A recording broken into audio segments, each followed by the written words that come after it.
Hello friends, कैसे हैं आप लोग। मैं आशा करती हूँ कि आप लोग बहुत अच्छे से अपने पढ़ाई में लगे हुए होंगे। स्पेशली जिनका बिहार दरोगा फ़िज़िकल का एग्ज़ामिनेशन बहुत जल्द अब शुरू होने वाला है, वो लोग पूरी तरीके से अपने फ़िज़िकल की तैयारी में लगे हुए होंगे। फ्रेंड्स, आज के वीडियो में मैं स्पेशली जो 2021 में बिहार दरोगा फ़िज़िकल का एग्ज़ाम अभी अटेम्प्ट करने वाले हैं, जिनका फ़िज़िकल का एग्ज़ाम है, मैं उनसे स्पेशली बात करना चाहती हूँ। उनके लिए मैं ये वीडियो लेकर के आई हूँ।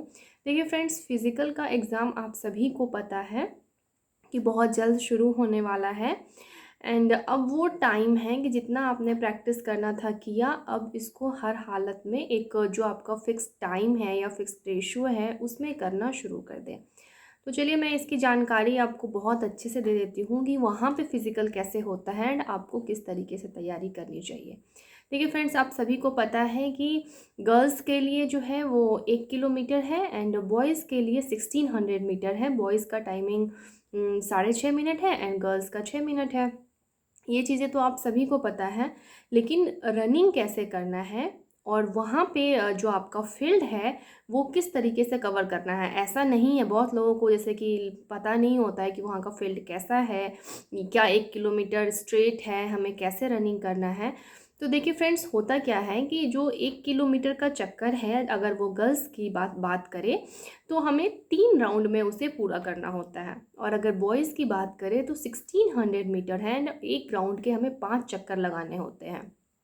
तो ये कैलकुलेशन आपके माइंड में बहुत अच्छे से होना चाहिए कि आपने कितने चक्कर लगा लिए, क्योंकि कई बार क्या होता है, बहुत कन्फ्यूज़न में लोग 5 की जगह 4 ही चक्कर लगा के आ जाते हैं, या गर्ल्स 3 की जगह 4 चक्कर लगा लेती हैं, ये सोचिए क्या पता मेरा पूरा नहीं हुआ हो। और अगर किसी भी वजह से टाइम आपका एक्सीड कर जाता है तो फिर वो आपका रनिंग टोटली डिसक्वालीफाइड मान लिया जाता है, क्योंकि आपका टाइम एक्सीड हो चुका होता है। उन्हें फ़र्क नहीं पड़ता है कितने चक्कर लगे हैं। तो आपको बहुत अच्छे से ध्यान रखना पड़ेगा। दूसरी चीज़ क्या है फ्रेंड्स, कि अगर अभी आप फिज़िकल की तैयारी कर रहे हैं तो अब वो टाइम आ गया है कि आप टाइम देख करके अपना रनिंग शुरू करें। ठीक है, जैसे कि अगर आप टाइम सेट कर लें, या फिर अगर आप रनिंग कर रहे हैं तो आपके अगर कोई इंस्ट्रक्टर हैं या आपके फैमिली के कोई लोग हैं, तो जैसे ही आप रनिंग शुरू करते हैं तो जो आपका टारगेट है 1 किलोमीटर का या 1600 मीटर का, तो आप टाइम देख के रनिंग शुरू करें। अभी भी घबराने की कोई ज़रूरत नहीं है। जो लोग ये सोच रहे हैं कि मेरा 6.5 मिनट या 6 मिनट एक्सीड कर रहा है, देखिए फ्रेंड्स, कई बार क्या होता है ना कि हमारा ग्राउंड में भले से पूरा रनिंग 6 मिनट के अंदर, अगर आप गर्ल्स हैं तो पूरा नहीं हो पा रहा हो, बट वहाँ का एक जोश अलग होता है। तो आप हिम्मत तो बिल्कुल भी मत हारिएगा। अगर आपसे running, long jump, high jump कुछ भी नहीं हो रहा है, आप बस कीप ट्राइंग। मैं तो यही कहूँगी, आप लास्ट लास्ट तक कोशिश करते रहें, क्योंकि मैं भी बहुत अच्छी नहीं थी फिज़िकल में, इनफैक्ट मुझे तो कुछ आता ही नहीं था। तो बस कोशिश करते रहें। और क्या होता है ना, कोशिश करने वालों की कभी हार नहीं होती। वहाँ पे जाके जो आपके अंदर एक एक्साइटमेंट होता है, और शायद वो बहुत, मतलब मैं क्या कहूँ, एक्सप्लेन नहीं कर सकती हूँ, जो एक जॉब पाने का जुनून होता है वहाँ पे, और ये लगता है कि अभी जो करना है वो लास्ट टाइम करना है, या तो आर या पार, तो फिर आप वहाँ कर ही लेंगे, यही चांसेस होते हैं। तो आप बस लगे रहें। टाइम, एक तो मैं यही कहूँगी कि बहुत जल्दी आप लोगों का फिजिकल आ रहा है, तो अब टाइम देख करके उतना ही रनिंग को रिपीट रिपीट रिपीट टाइम देख करके आप करना शुरू करें, जिससे कि आपका रनिंग हो या आपका लॉन्ग जंप है, हाई जंप है, वो बहुत पहले क्लियर होना शुरू हो जाए। दूसरी चीज़, अब चलिए एग्ज़ाम पे फोकस करते हैं। एग्ज़ामिनेशन में क्या होता है कि आपको जैसे ही आप सबसे पहले आपके दिमाग में बहुत सारा कन्फ्यूजन होगा कि पहले क्या होगा। तो देखिए फ्रेंड्स, मैं आप लोगों को बता देती हूँ कि सबसे पहले आपका रनिंग होता है।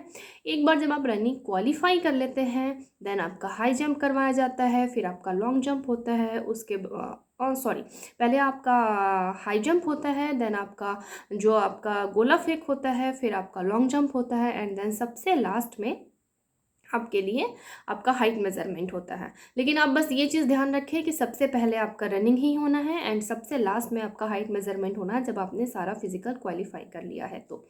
अब रनिंग के लिए क्या है फ्रेंड्स, कि वहाँ पे 2 मैट लगे होते हैं। ठीक है, एक मैट वो होता है जहाँ से आपको रनिंग स्टार्ट करनी है, एंड द सेकेंड मैट होता है जहाँ पे आपकी रनिंग को ख़त्म करना है।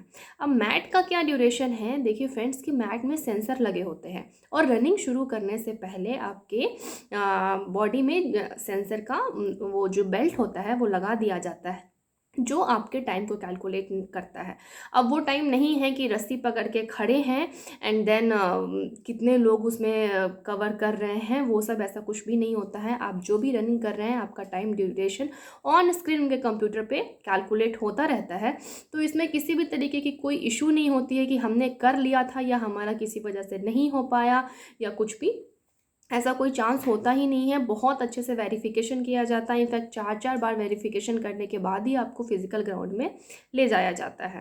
ठीक है, जब आपने वहाँ पे एक बार रनिंग शुरू कर दी तो आप रुक नहीं सकते हैं, एनी हाउ आपको वो पूरा करना ही है। विशेष रूप से देखिए फ्रेंड्स, इसी चक्कर को मैं आपको बार बार बोल रही हूँ कि आप अपनी काउंटिंग्स ज़रूर वहाँ पे याद रखें। गर्ल्स के लिए हालांकि थोड़ा इजी होता है 3 काउंटिंग, 3 चक्कर आपको लगाने हैं उस ग्राउंड के, बट बॉयज़ आप 5 चक्कर ही लगाएं, उससे ज़्यादा या कम ना लगा दें। एनी कन्फ्यूज़न नहीं रखना चाहिए आपको अपने माइंड। एक बार जब आप रनिंग क्वालिफाई कर लेते हैं, मतलब आप जैसे ही आपने रनिंग करा आपको एक जगह पे बिठा दिया जाता है एंड देन आपको रिजल्ट सुनाया जाता है किनका किनका रनिंग क्वालिफाई हो गया है, एंड देन आपको नेक्स्ट प्रोसेसिंग के लिए ले जाना पड़ता है। देखिए फ्रेंड्स, मैं तो यही कहूँगी कि आप बस जी जान से अपने फ़िज़िकल की तैयारी में लगे रहें। मैं पूरी आशा और उम्मीद करती हूँ कि आप सभी लोगों का फ़िज़िकल बहुत जल्द और बहुत अच्छे से क्वालिफ़ाई हो जाए, और बहुत टाइम नहीं लगाने वाला है आयोग आपके सिलेक्शन में। बहुत जल्द आपका फ़िज़िकल होगा, देन आपका मेरिट लिस्ट आ जाएगा, और एक बार मेरिट लिस्ट आ गया देन आपका मेडिकल एग्ज़ामिनेशन लेने के साथ ही आप लोगों का जॉइनिंग ले लिया जाएगा। एंड आप यकीन करें कि ये सब बहुत फास्ट प्रोसेस में होने जा रहा है, कुछ भी इसमें डिले नहीं होना चाहिए जहाँ तक अभी तक जिस तरीके से काम चल रहा है। हाँ फ्रेंड्स, कुछ कमेंट्स में आ रहे थे कि मैम गर्ल्स के लिए क्या हाइट चाहिए, तो देखिए मैं आपको बता देती हूँ, जो भी आप लोग जानना चाहते हैं कि गर्ल्स के लिए क्या हाइट चाहिए, जो इस बार का फ़िज़िकल एग्ज़ाम क्वालिफ़ाई करने जा रहे हैं, यानी कि जिन्होंने 2019 का वैकेंसी फ़िलअप किया है, उनके लिए अगर बात करें तो उनमें गर्ल्स का जो हाइट है वो एससी और एसटी कैटेगरी के जो गर्ल्स हैं उनके लिए तो 155 सेंटीमीटर है, बट जनरल एंड ओबीसी के जो गर्ल्स हैं उनके लिए 160 सेंटीमीटर है। अब अगर हम 2020 की वैकेंसी की बात करें, जिसका अभी पीटी नहीं हुआ है एंड होने के चांसेस हैं आफ्टर एक बार ये सब हो जाए, जो 19 वाली वैकेंसी है वो क्लियर हो जाए देन, तो उसमें जो है किसी भी कैटेगरी की गर्ल्स हो, चाहे वो जनरल हो, ओबीसी हो, एससी हो, एसटी हो, उन सभी के ही जो हाइट है वो 155 सेंटीमीटर्स ही मांगे गए हैं और उतनी ही चाहिए। तो आप प्लीज़ कंफ्यूजन में ना रहें, क्योंकि जो 19 वाली वैकेंसी है उसमें जनरल ओबीसी का 160 है एंड एससी एसटी का 155 है, बट जो 20 वाली वैकेंसी जो आप लोगों ने फॉर्म फिलअप करा है उसमें क्या है 155 सेंटीमीटर है फ्रॉम ऑल गर्ल्स जो किसी भी कैटेगरी से बिलोंग करती है। तो आई होप मैंने आपका ये कन्फ्यूज़न क्रिएट जो भी आपके माइंड में था वो मैंने क्लियर कर दिया है। अगर आपको और भी किसी तरह का कोई कन्फ्यूज़न हो तो प्लीज़ आप मुझसे पूछ सकते हैं। And friends, because of my very busy and hectic schedule, तो मैं बहुत प्रॉपर तरीके से आप लोगों को वीडियो प्रोवाइड नहीं कर पा रही हूँ, बट ठीक है, मुझे लगता है कि जहाँ तक मैं से हो सकता है मैं आप लोगों को देती हूँ, आप ये कन्फ्यूज़न दूर करती हूँ। एंड मैं ये करती रहूँगी। आप कमेंट्स में मेरे से जो भी क्वेश्चन हो पूछ लें, मैं कोशिश करूँगी कि बहुत जल्द आपके सारे क्वेश्चंस के आंसर्स मैं आपको कर सकूँ, आपके डाउट क्लियर कर सकूँ।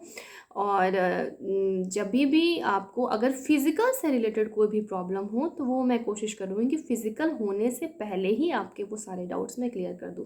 दूसरी चीज़ और फ्रेंड्स कि अगर आप ये बात ज़रूर ध्यान रखें, बहुत लोगों को कन्फ्यूज़न होता है क्या फ़िज़िकल वाले दिन ही मेडिकल होगा, तो ऐसा बिल्कुल भी नहीं होता। जिस दिन फ़िज़िकल होता है उस दिन सिर्फ आपका हाइट एंड वेट ही मेज़र किया जाता है। देखिए, वेट का कोई भी मैक्सिमम क्राइटेरिया नहीं है, हालांकि मिनिमम क्राइटेरिया ज़रूर है, तो उसको आपको फिलअप करना होता है। एंड द नेक्स्ट थिंग है कि जैसे ही आपका हाइट हो गया, आपने सब कुछ क्वालिफाई कर लिया, देन आपको डॉक्यूमेंट वेरिफिकेशन उसी दिन करवाना होता है। तो आपको जिस दिन आपका फिज़िकल है, आपको आपके सारे प्रॉपर डॉक्यूमेंट्स आपको वहाँ लेके जाने होते हैं, क्योंकि डॉक्यूमेंट वेरिफिकेशन आपका उसी दिन होता है। डॉक्यूमेंट वेरिफिकेशन में क्या चाहिए क्या नहीं, अगर इसके बारे में आपको कोई वीडियो चाहिए तो आप प्लीज़ मुझे कमेंट कर दीजिएगा, मैं आपको उसका भी एक डिटेल इन्फॉर्मेशन दे दूँगी। चलिए फ्रेंड्स, तब तक के लिए आप अपना ख्याल रखें और फिज़िकल की तैयारी बहुत अच्छे से करते रहें।